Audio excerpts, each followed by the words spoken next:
this for 2 years. I can't Right. figure out the audio still. Amanda, I thought about you as well the other day because Glen McConnell widening's ready to kick off and your bald cypress are going bye-bye. And all the magnolias like at the lake bottom and screening the utilities. And Yep. and that project was hellacious to whatever. Yep. So it goes. All right, we're 5 o'clock straight up, Scott. So as soon as we get your command, we'll get going. We're live on YouTube. All right.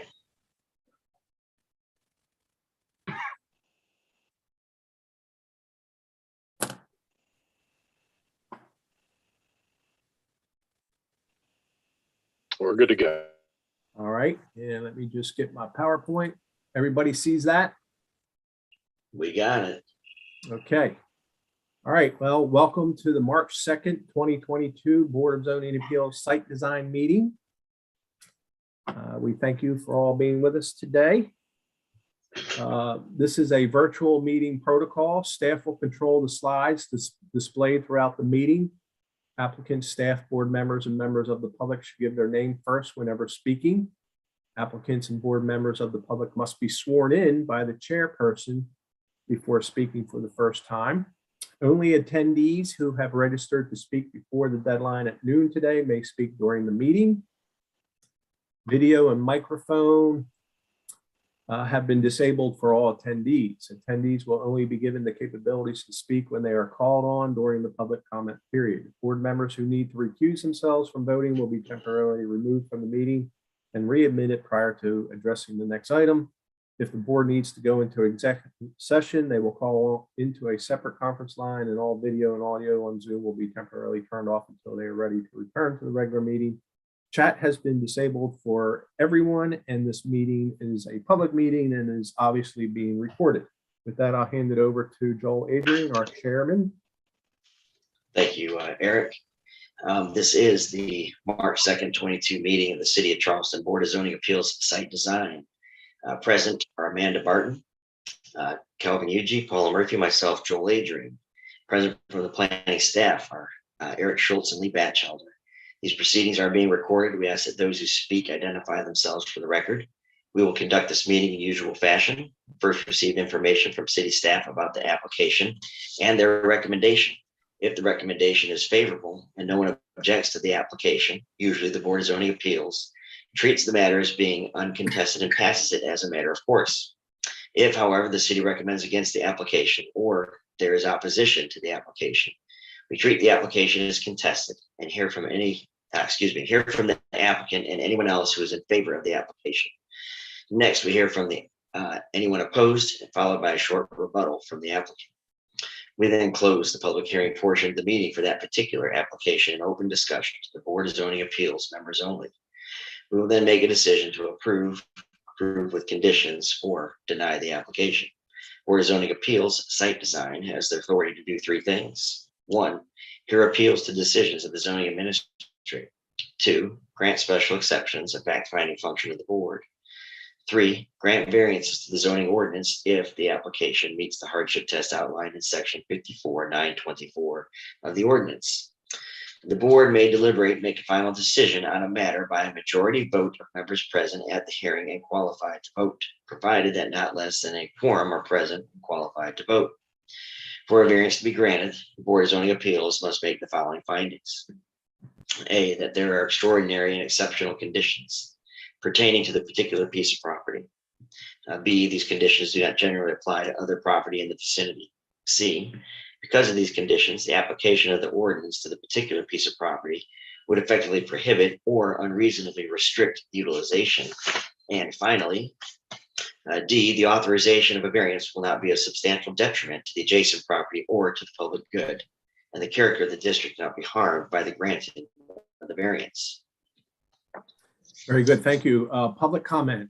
Order on each application. The chair announces each application followed by staff presentation and the recommendation. Staff will call on the applicant to present their application after being sworn in by the chair. Staff will open the public comment period to receive comments from registered attendees in favor, first spoken, then written. Each speaker will be sworn in by the chair. Staff will then recognize registered attendees for public comments in opposition after the speaker is sworn in, first spoken, then written. Staff will recognize the applicant for a short rebuttal, and then the chair will then close the public comment period and begin board discussion. Providing comment, you are to submit a request to speak on an item before the deadline. Staff will call on your name when it is your turn to speak and enable your microphone. Your microphone will be disabled after you've done speaking, and you may only speak once for each item, and you must state your name and address for the record, or you will not be permitted to provide comment. Board discussion. Following public comment period, board members can make comments, ask questions, and make motions. After a motion and a second, board members will vote aye in favor or nay not in favor.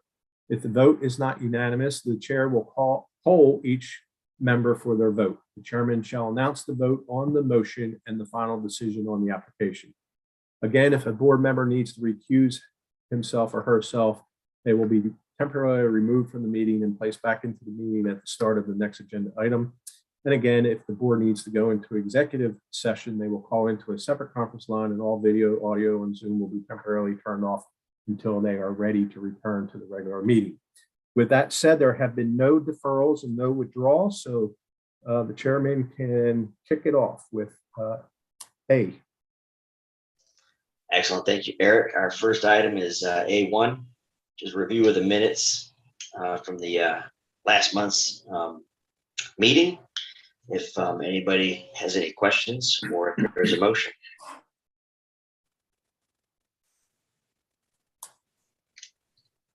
I'll make a motion, we move to approve.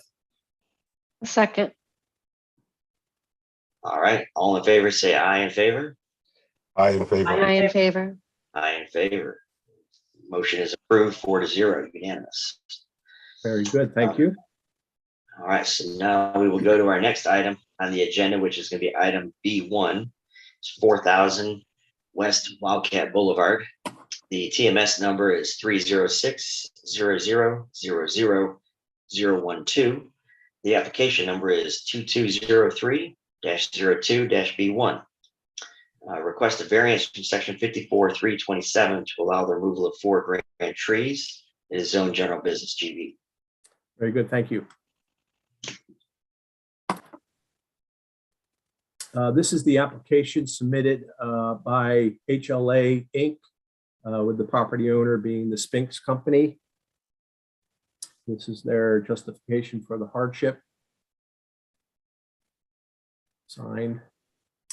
The property is what the company purchased 2 parcels and they combined them into one. So that line has been abandoned. It is zone GB. Here you see the line has been abandoned. This is the aerial. It's at the corner of Glen McConnell and West Wildcat. Years ago, when William E. Murray was constructed, a pipe crosses through this property and there's a little detention area, and then it outfalls into the roadside swale against Glen McConnell. So that's that little line, if you will, that goes across the wooded area. The proposal is for a gas station convenience store with a car wash component. It marched through DRB, it marched through TRC. The plans were approved on 12/6/2021. Following the stamping of the plans, a pre-con meeting was held. And at that point, they arranged for zoning as well as stormwater management to conduct the necessary tree protection and silt fence inspections. During my inspections, it was soon learned that there was some the tree data was off. It wasn't correct. So as I walked the site, I identified several additional grand trees, which might have been located but had not been truthed to size and species. But this is the approved plan. It's in or near the Church Creek water basin, and just stormwater requires a large area of the site to be consumed in stormwater. Obviously, DRB wants the building in the corner, the canopy, and then of course paralleling West Wildcat is the car wash. There's a right turn lane improvement, and that shifts the 10-foot multi-use path that is on that side of West Wildcat. So these are my field notes. I had just drawn in roughly. You can see my little circles with X's as to the approximate location I thought I was at and the tree sizes. So 26-inch red oak on the north, plan north, 6, 11, 13 red maple. They had one tree labeled wrong. It was non-grand sweet gum, a 10-19 water oak, an 8-17 red maple, a 24-inch red oak, and then in the lower left corner, a 7-7-9-9 10-10 red maple. So obviously I got back in the office. I informed the engineer of record, and they went out and resurveyed and verified the locations. So these are the locations. I have to note the little circle within that little crosshatched peninsula, if you will. It was barricaded, but it was a dead oak that they were thinking was alive and had it barricaded, but it was dead. So they had to go back and they kind of figured out where the trees were and how it would impact the site plan. So the B grade tree on plan north, they were able to just put a little bump in the edge of the pond. The 2 D grade trees are basically in the pond or on the curb line. The red oak, which is labeled here F, I don't agree that it's a true F. It's a D in my opinion. So I'm keeping it in the request. And then the multi-stem, several multi-stem red maple, the larger circles in the convenience store. These are the pictures of the tree.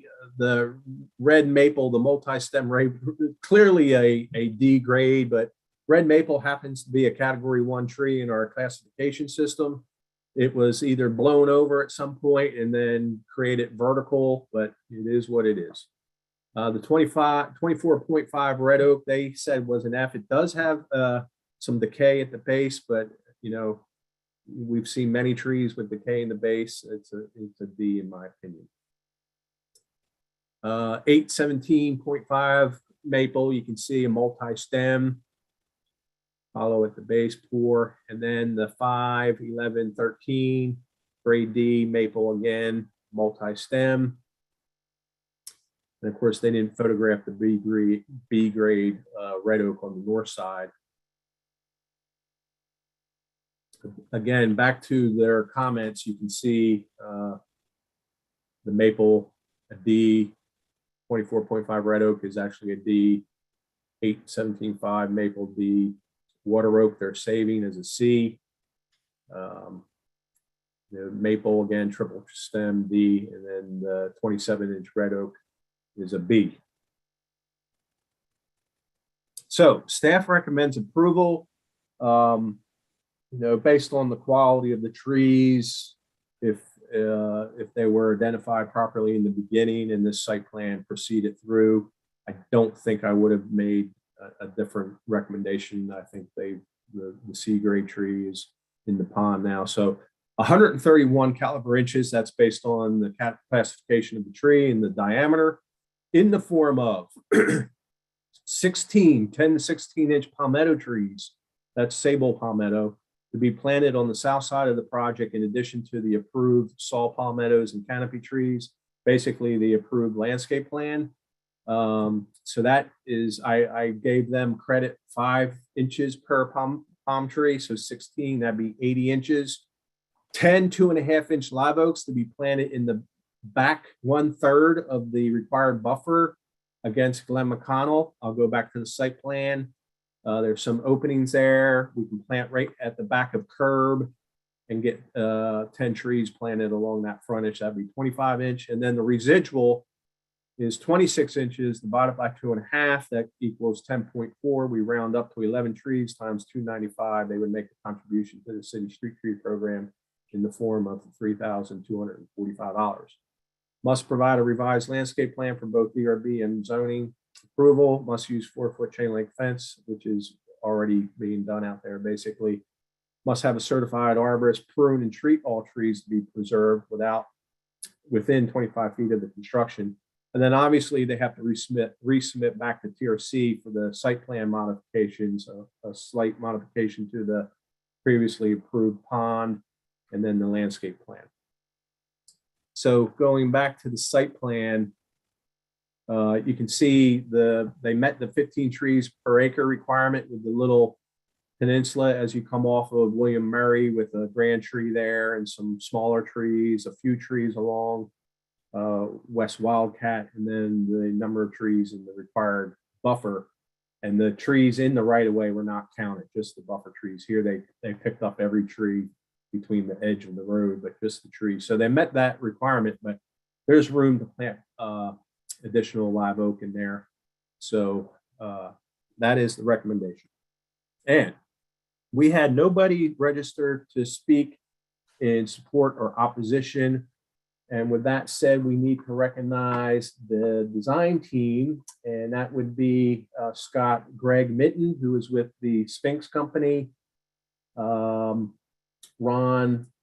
Felkel with HLA, and let's see, I think that is it. So if we could get those folks identified and unmuted. Greg and Ron, do you hear us?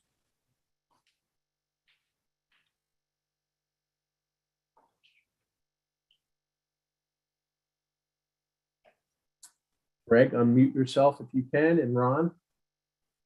Hi, Eric. This is Kat Stafford. I also registered for the. Okay, I'm sorry. Kat Stafford with HLA as well. And Greg Minton is here with Sphinx. Thank you, Eric. And this Yes. is Ron Felkel with HLA. I'm here too. Okay. Excellent. This is Chairman Adrian. I'm going to swear you all in for the record, and then when you speak, just state your full name and your address before beginning. Do you swear to tell the truth, the whole truth, nothing but the truth, so help you God? I do. Yes, I do. My name is Greg Minton, 309 Ellington Creek Lane, Greer, South Carolina. Ron Felkel, 130 Ryan Drive, Goose Creek, South Carolina. And Kat Stafford, 3202 Middlebury Lane, Charleston.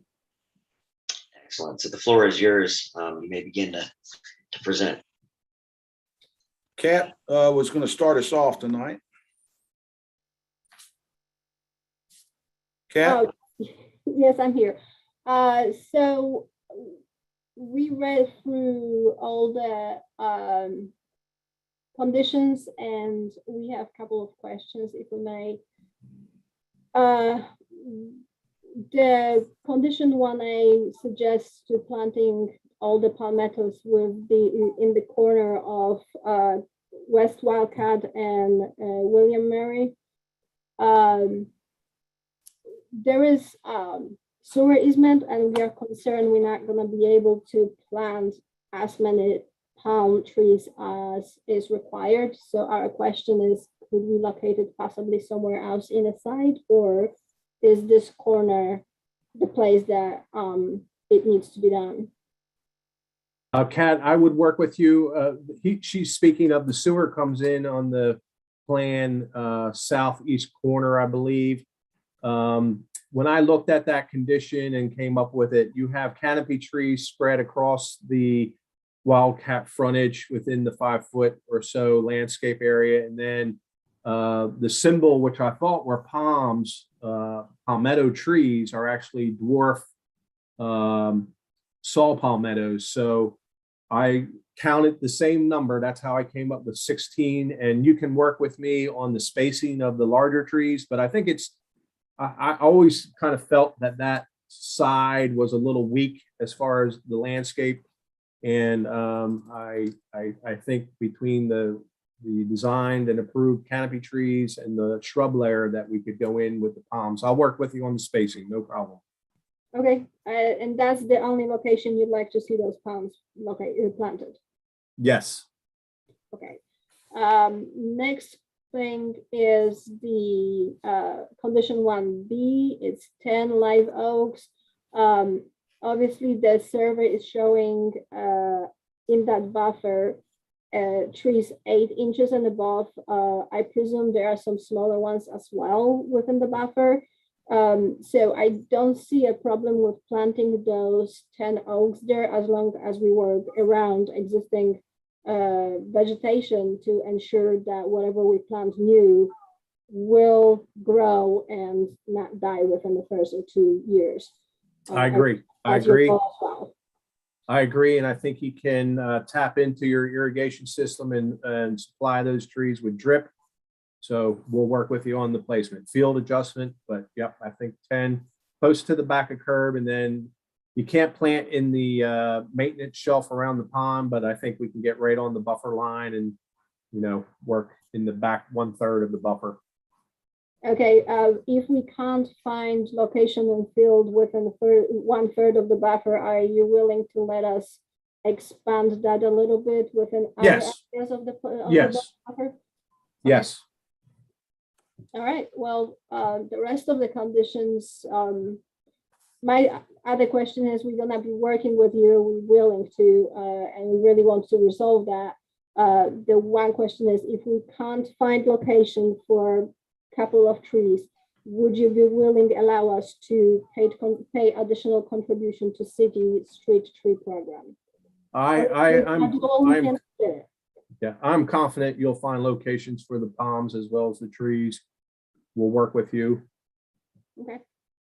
All right, in that case, I think we don't have any other questions when it comes to conditions. Wonderful. Then if there's nothing else that you'd like to add as your team, then we'll close the application to the public. We will put it to the board because there were no other public comments on it. Joel, this is Greg Minton. I'd just like to add one comment. And Okay.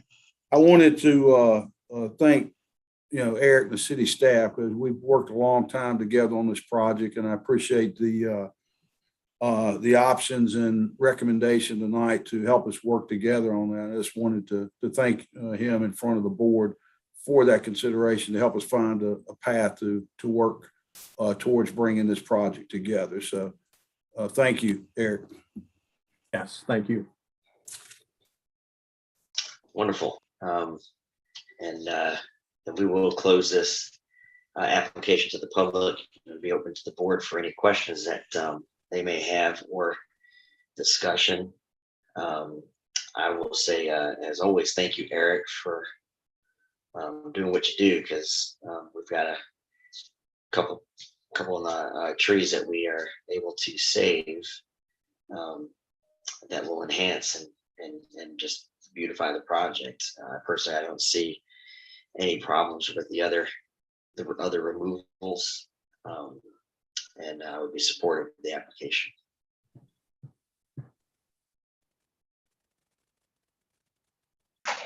I agree. I think that the applicant has worked well with the city on this and pretty straightforward. Amanda or Kelvin, any thoughts, or do we have a motion that we want to make? I'm in agreement that they've met the requirements. I just, I'm looking at the, B grade oak that's being retained, and I see smaller trees that, from what I can tell, all have X's through them, and it would be wonderful to be able to save some of the smaller trees up in those buffers. It's not I know we have no authority, but it would be nice to not denude everything completely. I totally agree, Amanda. The issue that we have is the stormwater requirements require a maintenance shelf because I alluded to it earlier. The drainage system is public because it takes water off William Murray through this pond and then out to Glen McConnell. So there's an easement requirement and a maintenance shelf. So I'm sure I'm going to hear a comment as well as the design team that, well, you got a grand tree in the way. But the argument will be they'll be able to come from the left or the right. They'll have to travel around the eastern side of the pond, stop, do whatever kind of maintenance. They won't have a free flow through there, but that's why those trees are X'd. Yeah, I know. just seems excessive, but I know. All right. Does anybody have a motion for the application? I'll make a motion. Go ahead. All right, Amanda, it's your motion. Let's make it. Let's hear it. I make a motion, we move to approve with staff recommendations. Excellent. And the second? I'll second. All right, I'm gonna do that to Paula. Okay, so the motion is approval with staff conditions. All in favor of that motion, say aye in favor. I in favor. I in favor. Favor. Aye in favor. Anybody opposed? The motion is approved 4-0. Thank you for your time today.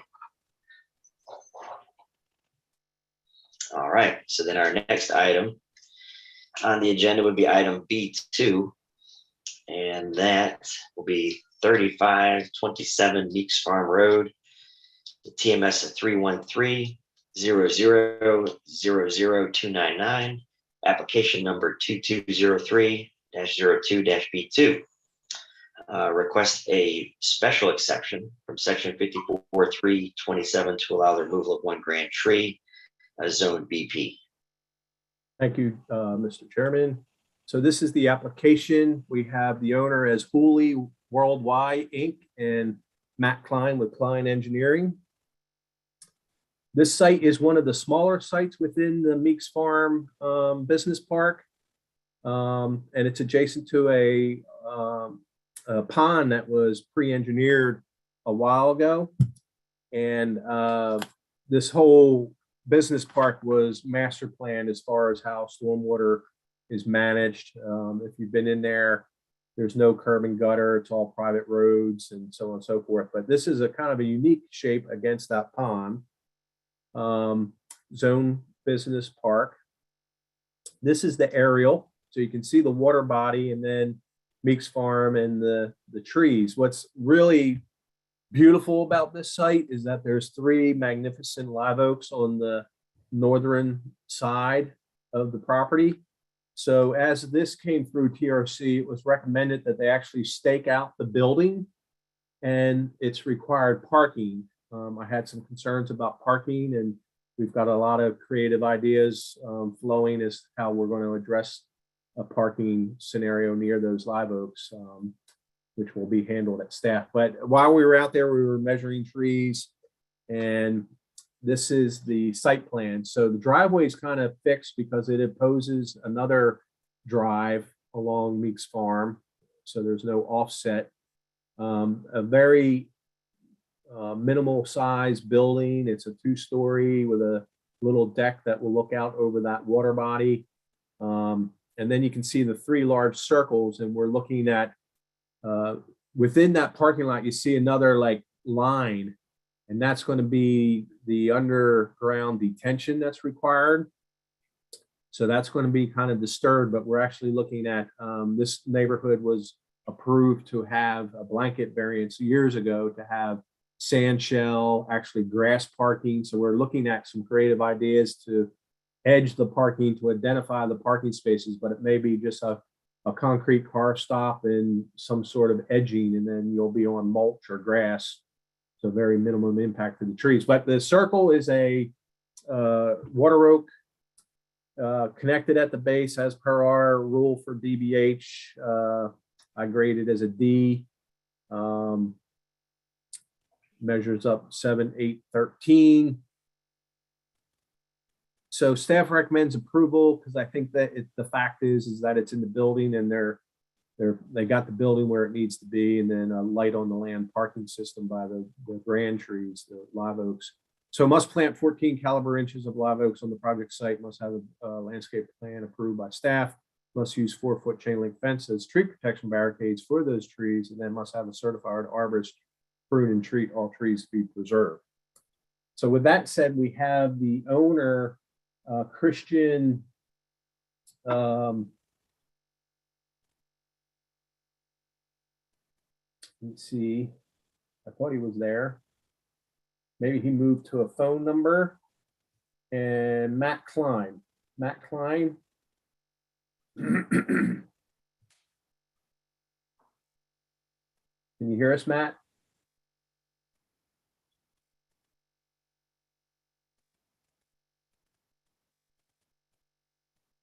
Just went muted.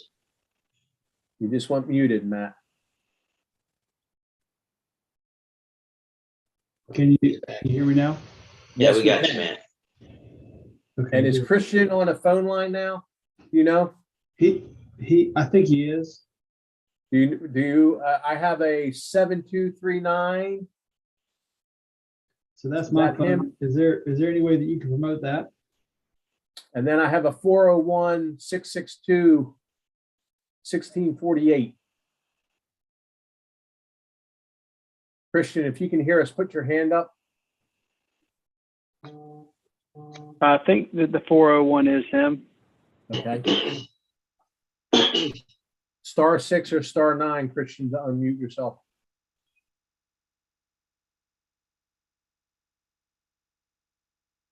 Yeah, I'm here. Okay, very good. Thank you. All right, so this is Chairman Adrian. I'm going to swear you all in for the record. And then before you speak, just state your full name and address. Do you swear to tell the truth, the whole truth, nothing but the truth to help you God? Was Matt Klein, 49 Immigration Street, Charleston. I do. Okay. Excellent. Well, the floor is yours. Matt, you can go ahead and start. All right. Thank you very much. Appreciate the introduction, Eric. Eric and I had the ability to meet out there, and it was a very good meeting. I believe that this tree specifically, triple stem tree, is in a precarious location. With these live oaks, these massive live oaks on this site, as Eric mentioned, our goal is to do nothing around those as much as possible. We do intend we looked at the neighbors across the street. They successfully did some parking. We'd like to mimic that parking. But with that said, there's very little opportunities for a building on the left side in the corner, which is where we would typically put the building. So the building goes on the right, unfortunately, or fortunately, to save those live oaks. And it puts us right there where there's another grand tree. So I believe that is where we fall on this project as far as meeting the hardship test. And I'm willing to answer any questions that you may have. Again, it's a special exception, so it's a fact-finding function of the board, just a reminder. Oh, sorry. Yes. Thank you, Matthew. So then it was, did anybody else want to be heard or have anything to say? Mr. Chairman, nobody signed up to speak in favor or oppose. Okay. All right, then we'll close this application to the public and we'll open it to the board for discussion or a motion. I think that the site plan speaks for itself. You got three wonderful live oaks or grand trees worth saving, and then you have this one that's the triple stem, and the special exception is the fact-finding function. I believe that they've shown why the building should be located where it is, so I'm in favor. I agree. All right. Do we have any questions or comments, or would someone like to make a motion? I make a motion, we move to approve with staff recommendations. All right. Is there a second to that motion? I'll second. All right. Then the motion is for approval of staff conditions. All in favor, say aye in favor. In Aye. favor? I in favor. Aye in favor. So that is unanimous. It's approved 4-0. Matt, thank you for your time. Thank you, guys. I really appreciate your time. Have a great day. Thank you. All right, so we'll move on to the next item, which is going to be item B3. I believe that is 275 Hugie Street. TMS numbers are 463-1604018, 054055. The application number is 2203-02-B3.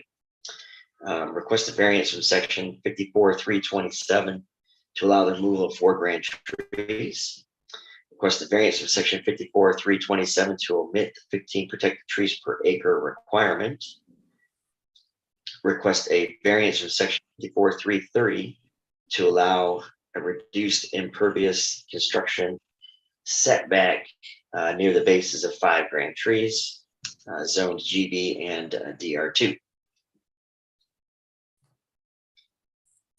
All right, so that is actually the third request is reduced to just 2 grand trees.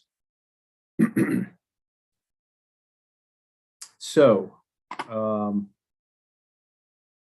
this is the applicant. Charleston Housing Authority is the owner.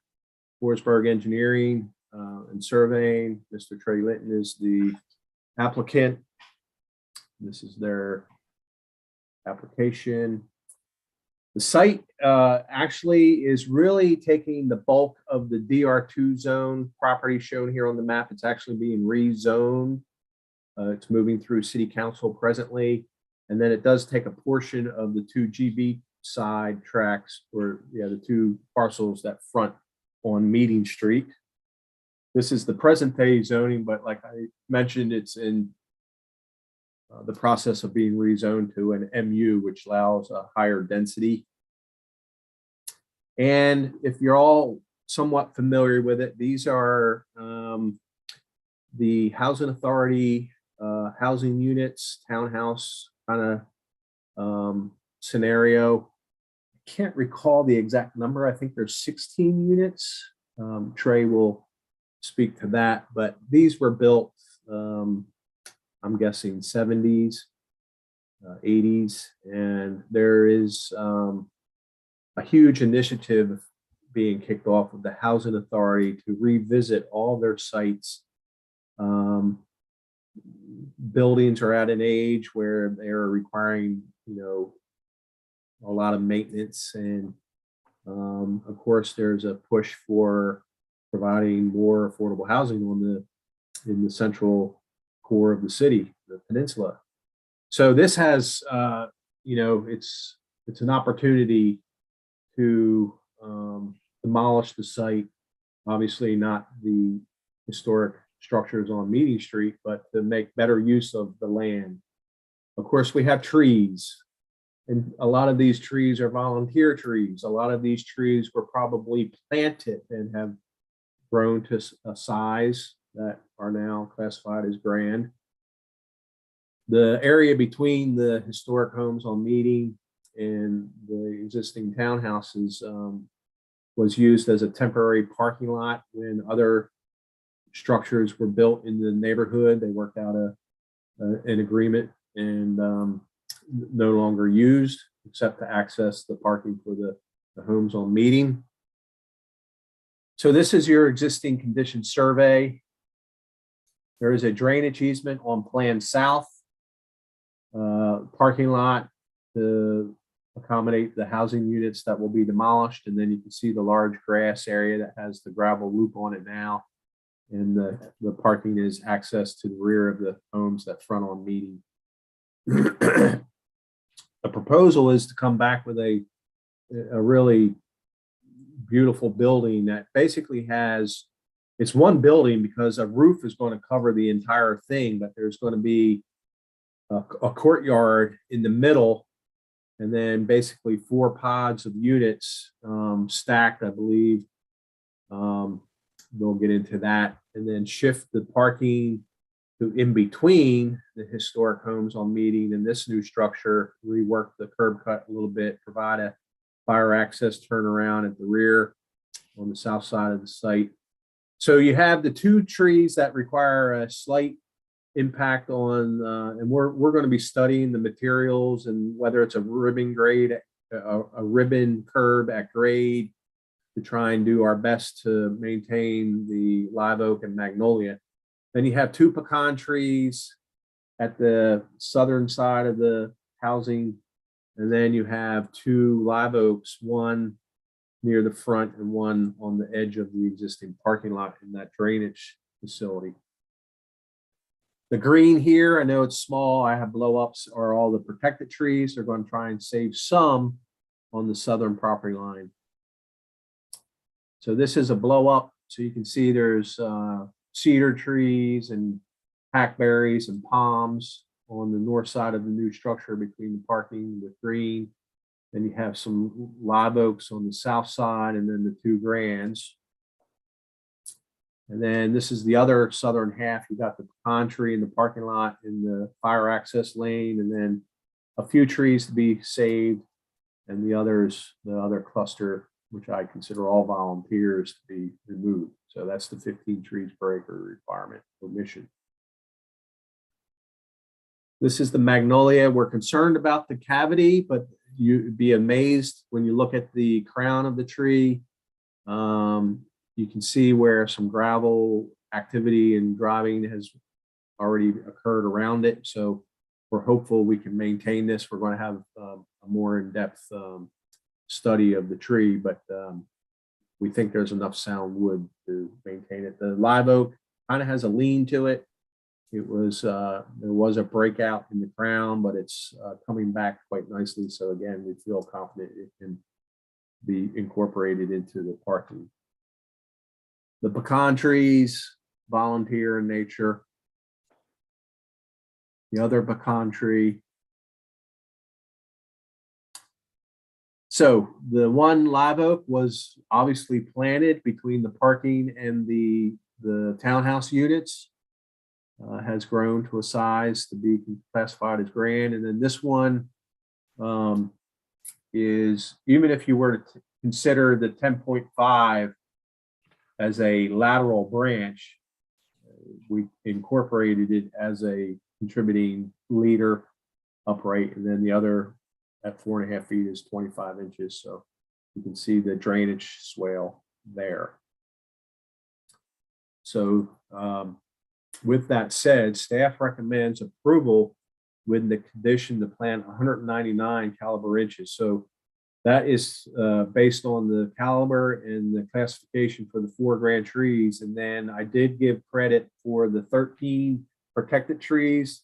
This is a 2-acre site, so they strive to meet 30, and there's over 30 protected trees. I gave them credit for the 13. And at 2.5 inch trees for the others, it ends up being a total 199. Landscape plan for staff approval, 4-foot chain link fence for the trees to remain on the back, and then an arborist pruning tree, protected the grand trees to be preserved. With that said, we have Mr. Trey Litton, Scott, that we need to promote, Edward Mongo, Nicholas Galazia, sorry, Nicholas, and Trey. Who else do I have to recognize?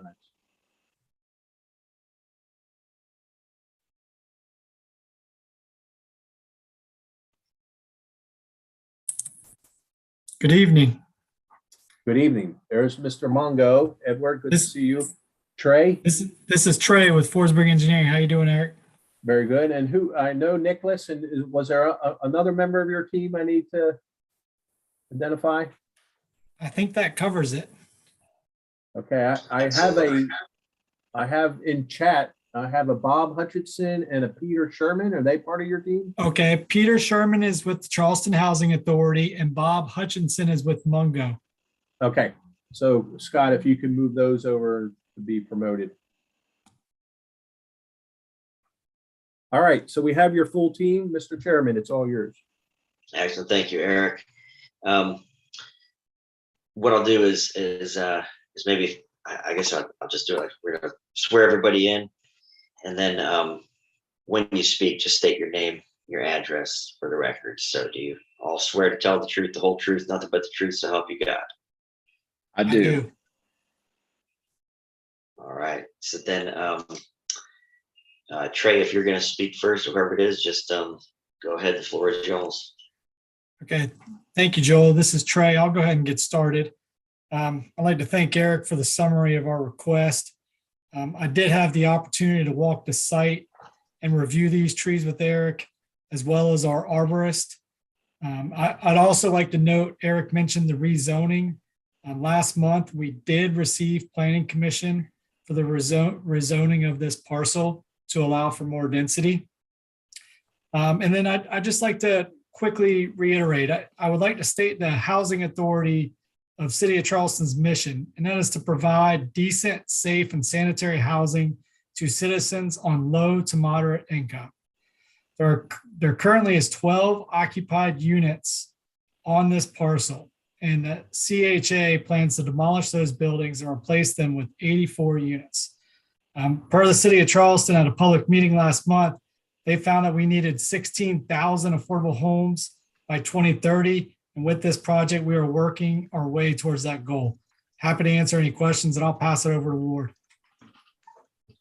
No, thank you, Trey, and we appreciate the consideration for this. To reiterate the importance of this mission for the city of Charleston.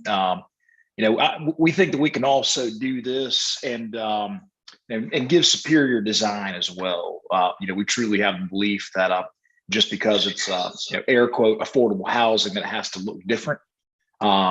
This is going to look just like, if not better than the surrounding apartment communities that have been recently developed. And so it really seems to be pretty cut and dry request here.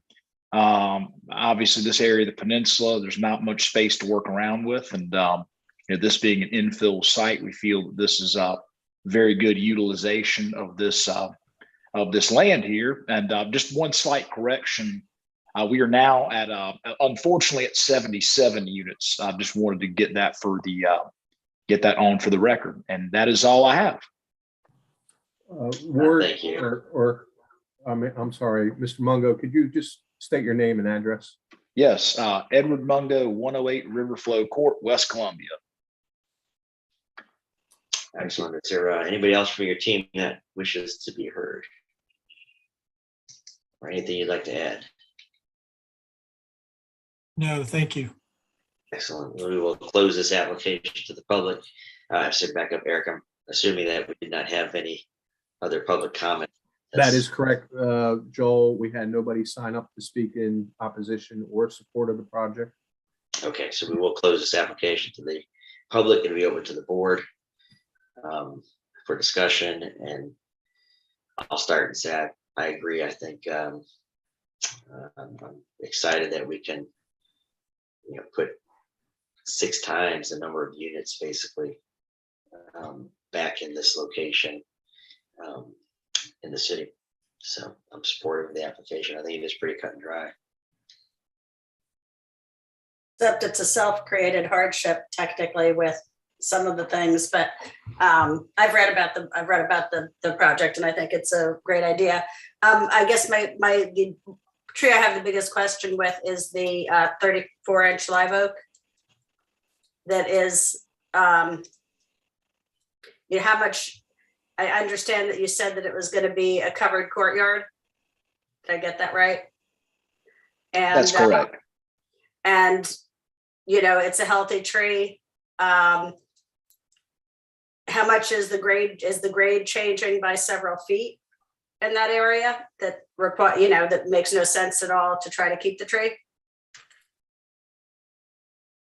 We will be elevating the area. The courtyard itself is probably going to sit about 3 feet higher than the road. So 3 feet higher than what the existing base of tree is, plus minus? Plus minus. I don't know the exact figures. But the site will be higher than lower That's correct. It'll be higher than lower. than what it is now. Okay. Yes. I might just add, they're in what stormwater management considers a special protection area. And then with the new 2-foot freeboard, yes, so we were aware of that. The tree, Amanda, I had a little bit of reservations. I know if you were to stuff it into that courtyard, roof or no roof, it would be somewhat protected from wind. But if you look at the structure of the tree, it does have a pretty good V crotch. If you, Yeah, I see that. and that's a concern. It leans toward the road. And then, of course, it's in probably limited soil volume now. I think that sidewalk was actually pushed up a little bit. And then the courtyard, they're really going to make, from what I've seen with the BAR documents, and the courtyard is going to be quite special for a sense of arrival coming home and meet and greet and talk and conversate in that courtyard. And then I think just constructability of this building would harm this tree as well if you were to try and maintain it, in my opinion. So I think there is a true hardship. I think it meets the test with the relocation of the parking and the building to the west, and just trying to create high quality living environment.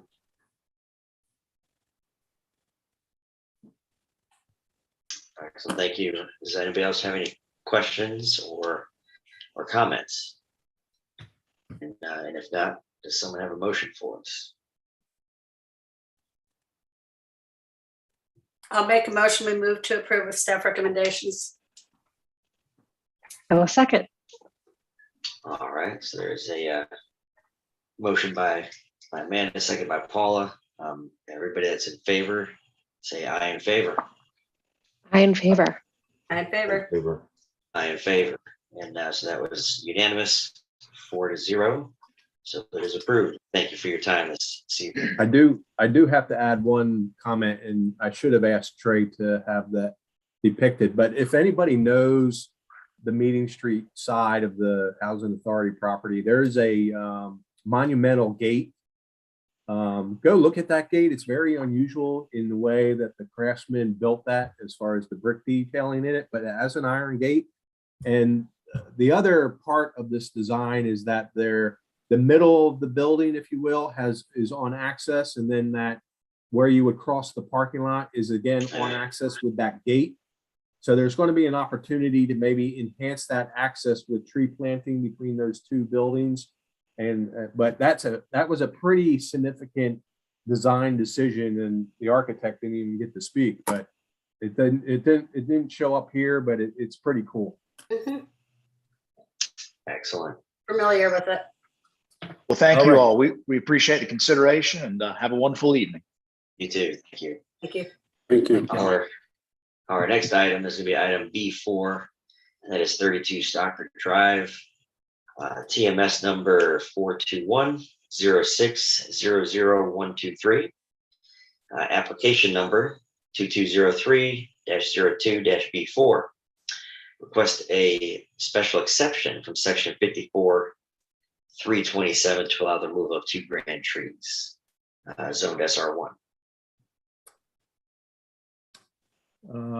Again, there was a typo. It's zoned SR2, actually.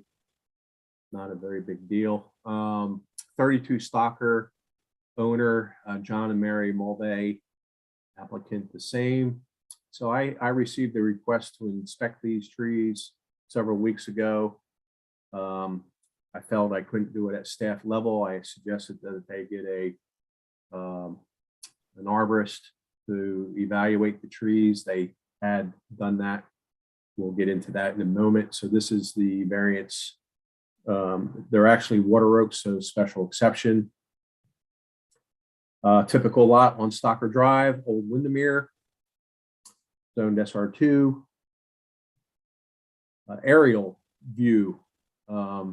So pretty significant cavity of the 2 water oaks in the backyard. And then of course, we all know that Stocker is lined with live oak out front on either side. So here you have the house, the driveway on the right side, and a detached garage. The 38-inch oak is sandwiched between the garage and the fence, and then the neighbor's property that fronts on Savannah Highway. And then you have basically a side yard tree, actually a 29-inch water oak, I believe is what the arborist measured it to be. And that's in the back on the left there. So I circled the 2 trees for, again, your orientation. So Chris Gerard board certified arborist, comes out of Savannah, does a lot of work in Charleston, speaks to the 38-inch DBH water oak located in the backyard between fence and garage. U-shaped connection, shows no visible decay, some deadwood evident in the crown. Tree has an infestation of some mistletoe. It's received some maintenance according to the owner. Age, no hollow was sound in the trunk during sounding with a mallet. Tree is in good condition. Tree 2, 29-inch water oak located on the left side. Asymmetrical crown, that is kind of a unique, it does have a curve to the crown, and it leans. Leader attachments appear to be solid, free of decay, no hollow with sounding in the mallet. Tree is in good condition. But speaking of the tree's role and their age, he goes on new construction, 2 outsized trees, prone to hurricane force winds. These factors add up to a serious consideration to be given to their removal. So again, a fact-finding function right now, keep that in mind. These are the photos. So you'll see tree 2 is on the left, tree 1 is over the garage. But if you concentrate on the colored photos more to the right, tree 1, you can see how large that tree is between the back of the garage and the fence. And then you can see the neighbor structure in close proximity as well. Again, it may not be exactly plumb. It has a slight lean maybe toward the garage. Again, the 2 bottom photos show the size of the crown.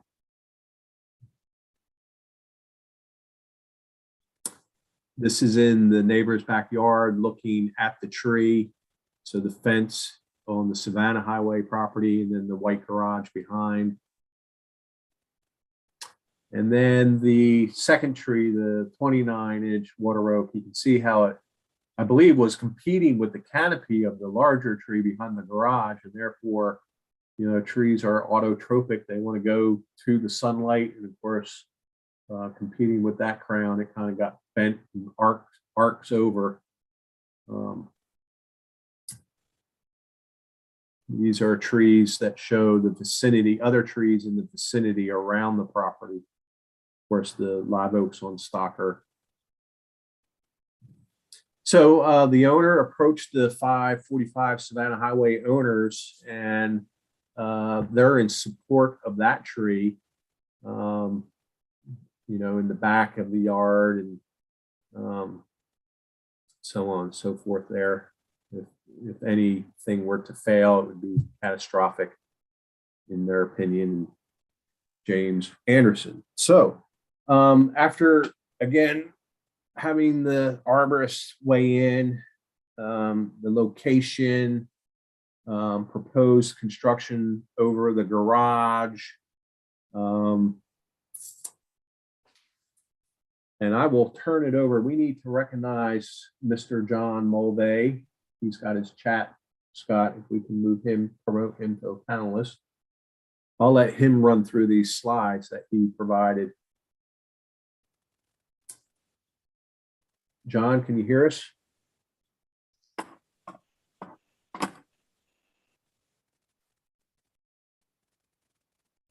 There we go. There we go. I hear you, John. Can you speak up? There you There go. we go. Sorry about that. Excellent. Yeah. Thank you for including me in this, and thank you for the dedication you guys have to the trees. This is my first time being part of this type of board, and it's great to see the amount of work you guys do. Hey, John. Yeah. Before you start, let me swear you in, and then even though we know where you live, please state your name and address for us. Sure. You swear to tell the truth, the whole truth, nothing but the truth, so help you God. I do. All right, you may start.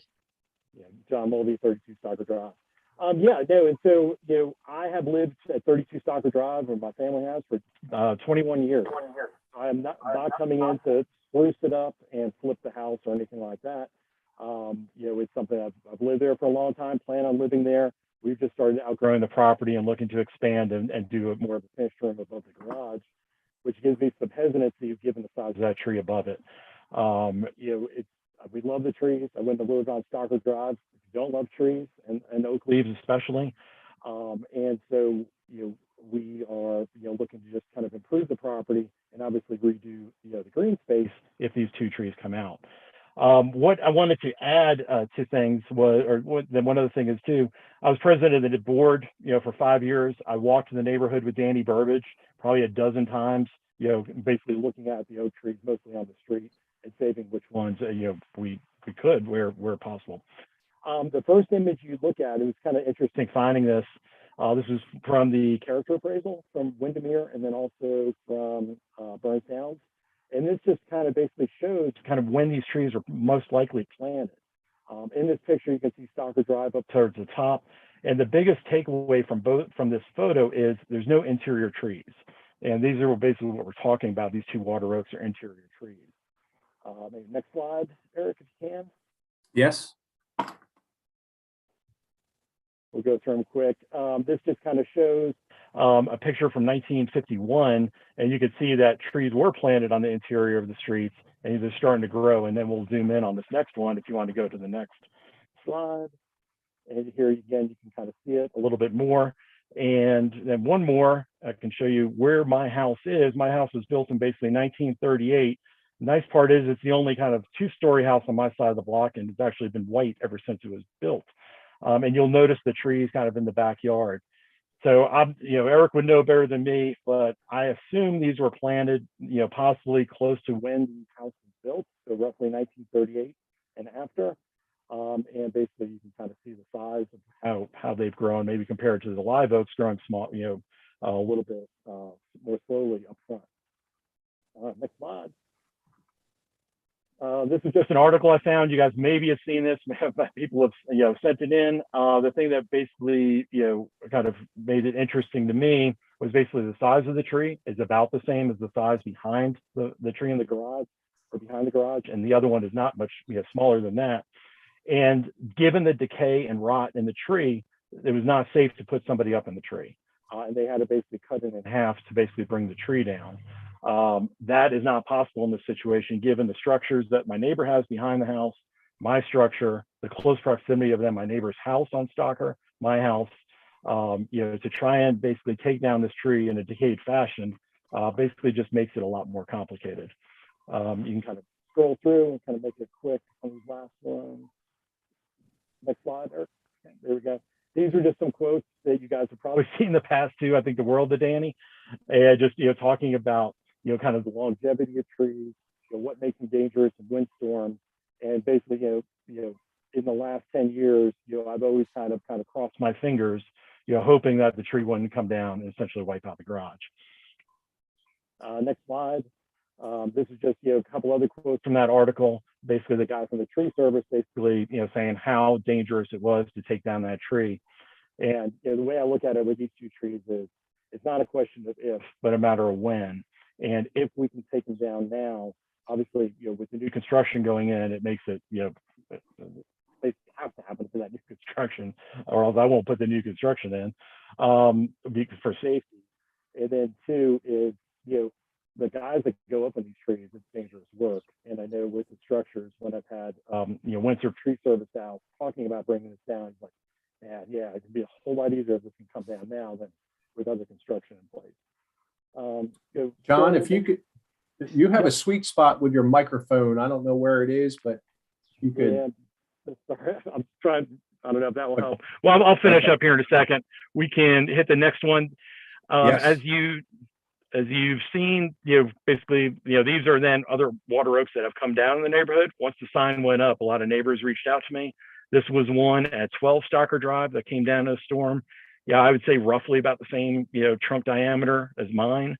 The next one was one, and Eric probably knows more about this one. I was walking the neighborhood and saw one coming down just 2 days ago. This is over on Beverly. Again, it's about the same size. This definitely had a lot more rot.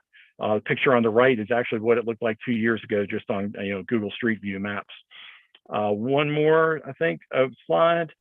And I actually had a water oak in front of my house, and my neighbor across the street at 33 had one in front of their house. And both of those have come down in the last 8 years as well. It's just a matter of when these were planted, it's just, basically at that time frame where they're all just, kind of hitting the end of it. So, but with that said, again, I want to, kind of thank you for your time. It's not that I don't love the trees. It's just that it's just time. Yeah. All right, thank you, John. Very good. Thank you, John. Is there a Robert Nix that should be promoted? Do you know a Robert Nix? I don't. Okay. All right. So with all that said, and with I think I was intrigued with the arborist letter. I'm prepared to recommend approval for the tree behind the garage, especially with the letter of support from the neighbor. And again, it's a water oak, and it's required, if it were to be approved, that 50% of the DBH inches would be required to be planted back. So that's 19 inches. I don't think there's a whole lot of room on the property, so that would be in the form of 1 2.5 inch canopy tree, and then the remaining inches in the form of a monetary contribution to the city street tree program. So that ends up being 16.5 inches divided by 2, which is 6.6. We round up to 7, and that should be 295, not 205, and that would be a contribution. I'd like to see maintain and monitor the 29-inch side yard tree, but that is just my opinion. So their staff recommendations. All right, thank you, Eric. So, Oh, by the way, nobody ahead. signed up to speak in favor or oppose. Okay, but since John may not have known the staff recommendations, and usually the applicant speaks after the whole staff presentation, John, if you have anything you'd like to add or say, you can. Floor is yours again. Yeah, I mean, I think the taking down the one tree, obviously, I think that's somewhat of a no-brainer. The second tree, it is a little bit different, but I think given the arborist recommendations with the wind pattern and nothing then protecting it, there are really no other trees that height around it. It does still propose that present that liability to both my house and to the neighbor's house. Also, to try and, I'm not made of money, to try and go through and kind of clean up the backyard, only to do this again in 5 years, and grind, taking out a tree and grinding a stump and redo it at all. It's, again, it's not a matter of if, but when.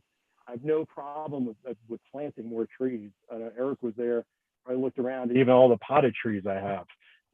So it's, it's not that. It's just that, I'd like to kind of get this, done and, kind of in one fell swoop, both for safety and then obviously, just for personal reasons.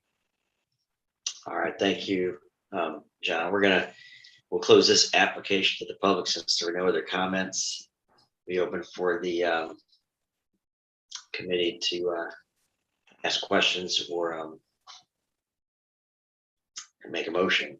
I think that when I first saw the site plan and thinking about the special exception, it does seem like the 30-inch oak that's on the left side property line, 30 inches labeled on that site plan, isn't anywhere near where the construction would be, and the 38 inches really right on top of that garage, and so I could support that removal.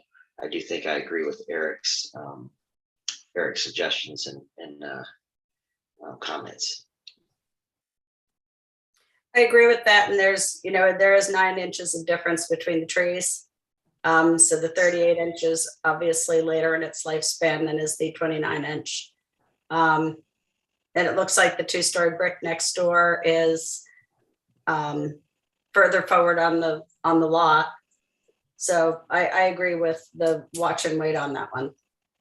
And I was a little confused about the because the voice kept going in and out.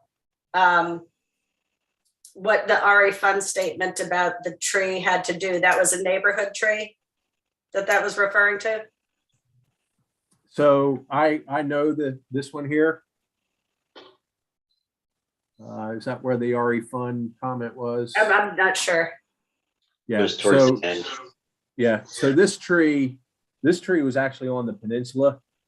in Mazik Ragbaro. Uh-huh. And the reason they couldn't climb it, and it's a shame that the article didn't pick up on it, but the wind had hit that tree, and I can't remember who it was. Matthew, I think it was Matthew, put a huge vertical crack in that trunk. And I met there. They actually got permission from, this was in the backyard of a house that fronted on, the street north of Chapel. I can't remember the street, but so they got permission to land this tree in the neighbor's property that fronted on Chapel. This lot fronted on the street that's north of Chapel. I can't remember the east-west street. But anyway, a lot of talk about it. Ari looked at it. They were so scared about where to cut this tree, and it had to come down. You can see it was hollow and it was cracked. So that's why it made the article. The later tree, I permitted this one here, February 28, 2022. There was a cavity at the base of that tree. I carry a stake that's used by surveyors, which is about 36 to 40 inches long. And I have photographs where that only like 3 inches worth of that stake was exposed. That's how deep that cavity went into the base of that tree. So as you can see, it was hollow, some pieces coming out there. So that got permitted at staff level due to being a hazardous tree. So anyway, a little history there. Okay, thank you. All right, Paul or Calvin, any comments?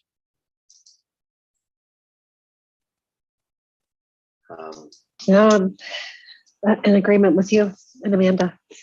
Yeah, I agree with staff's assessment, particularly regarding the 29-inch oak tree. Right. Then does anybody have a motion for us? I do a motion to approve with staff recommendations. Is there a second? Second. Was that you, Paula? That was me, Paula. All right, so motion for approval of staff's conditions, seconded by Paula. Everybody that's in favor, say aye in favor. I in favor. I in favor. I in favor. I am in favor as well, so it's unanimous 4-0. Thank you. And thank you, John. We will go on to our next item, which is item B5. It's our last item today. It is 1325 Folly Road. TMS number 33400000150. Application number 2203-02-B5. Request a special exception, section 54.327 to allow the removal of 1 grand tree. It is zone GB. All right. This is 1325 Folly, AAA Car Wash LLC. Excuse me. Applicant Empire Engineering. Special exception. The lot is located near the corner of Grimble and Folly, next to the bank. You have the gas station on the corner, and then a bank, and then this, and then of course the Harris Teeter Shopping Center. Zone GB. This is what it looked like for many, many years. And of course, the CWS water tank behind. The new shopping center, maybe what, 2 years open now. So this was a vacant piece of land, and it came through DRB and TRC who developed it as a AAA car wash, Finn's Car Wash. The tree survey. So they had a survey done. We need, as a city, to figure out a way to reach out to survey crews and do education. But what happened was there was a tree labeled as a 20-inch twin oak. So you would think that it was labeled for the total inches. So maybe 2 10-inch stems as a twin oak. So it was just viewed as a 20-inch. And then, of course, the project moved through DRB, TRC. I go out to do my tree barricade inspection. and we have a 1719 water oak. And you can see where it's located. We worked around a known grand tree. Back to here, the 30-inch oak, as you see to the right of the red circle. We worked around that one in the design because it was properly labeled. So just a survey error. Unfortunately, I had to put the skids on the project. We got the tree barricaded and made application. It is a special exception, a fact-finding function. You can see the layout. So you come in off of Folly, right in, right out only. We have the new 10-foot multi-use path with the Folly Road overlay. You have the queuing. You run through the car wash. Then you have to go back through where you would go into a bay for a vacuum, or you would just bypass all that and then exit the project. Screen walls, you have a huge utility easement overhead transmission line on the front side. Compatible zoning, but they work to save their 15 trees per acre on the bank. You can see a nice little tree save there, a few on the back by the dumpster. So here it is, barricaded temporarily. This is one view from the side. This is what you have when you look at it. So it's, I would think the angle between those two pretty significant stems with the weight above, you would be concerned about that union at the base. I couldn't really see any decay. The vines were there and what have you. So staff recommends approval. Again, it's a water oak, so 50% 18 caliber inches of live oaks, in addition to the approved landscape plan. So we're going to have to figure out where to plant a few more live oaks, provide a revised landscape plan for both DRB zoning, and have a certified arborist prune and treat the protected and grand trees remaining on the site. With that said, we have Thomas Durante is the design engineer. If we can promote him to panelists. Thomas Durante, Empire Engineering. Thomas, do you hear us? Can you hear me? Yes, Thomas. Excellent. So this is Chairman Adrian. Thomas, I'm going to swear you in for the record. State your full name and address. You swear to tell the truth, the whole truth, nothing but the truth, so help you God. I do. All right, the floor is yours. My name is Thomas Durante. I'm with Empire Engineering. I live at 7860 Far Street, Daniel Island. And yeah, thanks, Eric, for the synopsis. Yeah, it's like Eric said, the surveyor was out of Greenville, South Carolina, so just not necessarily familiar with labeling trees, unfortunately, the way we are used to seeing them. So I missed it going through TRC that it's actually a grand tree. There is an existing grand tree that we did work around during the design to the right of it. And this tree that we're proposing to remove is just a little too close to that. I would like to have, once we discovered it, I would try to lay out maybe where we can snake the driveway in between the two grand trees, but there's just not enough room to do that with the tree save area required for both grands. So unfortunately, I think it's just in a bad location where we can't like go around it. We can't go behind it. We can't go between the two grand trees. So unfortunately, we can just try to save one of them. And I think that the bigger 30-inch that we were always counting to save on, I think we'll try to save that. And if we can just remove this other one that we recently found, unfortunately, I just don't think we can save it and work with our plan. The constraints on the site, I mean, they're not necessarily hardships, but there's constraints, I would say. You know, we've got a pretty big 35-foot Folly Road buffer out front that kind of pushes all our site improvements towards the back, which is where these trees are. We're also in a special protection area for storm drainage. So we don't even have room. It's a pretty small site. It's less than an acre. So we don't even have room for a detention pond, which has to be big because we are in the SPA. So we're doing underground detention here, and pretty much all the paved areas is going to have storm drainage underneath it, which also includes where this existing grand tree is.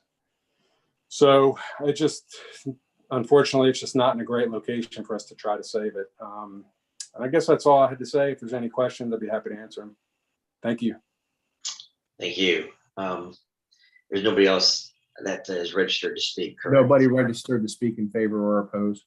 Okay, then we'll close this application to the public, open it to the board for discussion and comment. And I think, again, special exception, fact-finding function, and I believe they've outlined why the tree would be removed, and I'd be supportive of the application.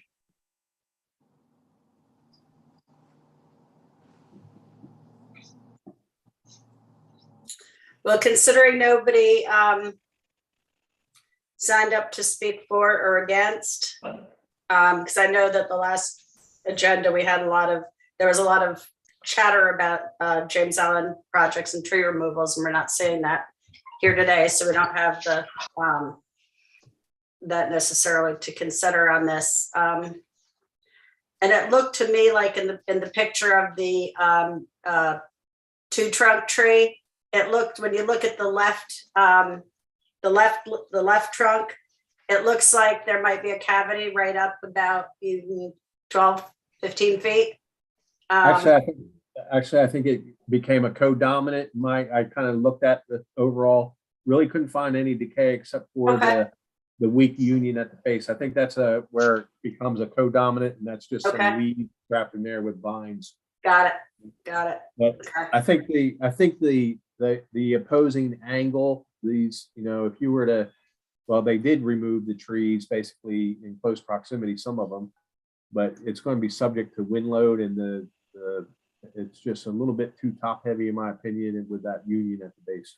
Okay, I'm also seeing something very dark and staining on the right one. Yeah, that's where they actually, I think, grabbed the branch with the claw on a backhoe and pulled it off. So that's like a sappy tear of a branch. Okay. Yeah.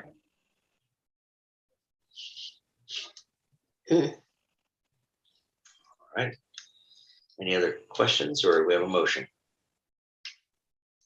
I don't see any way they could design around it. I don't either. I think with that front setback, and that is not a huge, that building is little, that parking lot's not massive. I mean, there's not a whole lot on that property to begin with. So I do think that even if it were on the variance, it would be a hardship that makes the property rendered useless or very, very limited in scope. I'll make a motion to move to approve of staff recommendations. I'll second. By Paula. So all in favor, say aye in favor. I in favor. I'm in favor. I'm in favor. I am in favor, so that one is approved as well, 4-0 unanimously. So thank you for your time today, and that concludes our meeting for March 2nd, 2022. Thank you. It does. Thanks. Yes, it does. Thank you. Have a good evening. Eric, thank you for everything, and that everybody has a great evening and a good month of March. That was Absolutely. much Thank more you. straightforward than last month's meeting. Now, I've come to kind of like the Zoom meetings because it's just, it saves time and I'm not spending a half an hour sitting in traffic to go downtown. But Right. are we heading back to live meetings for April? So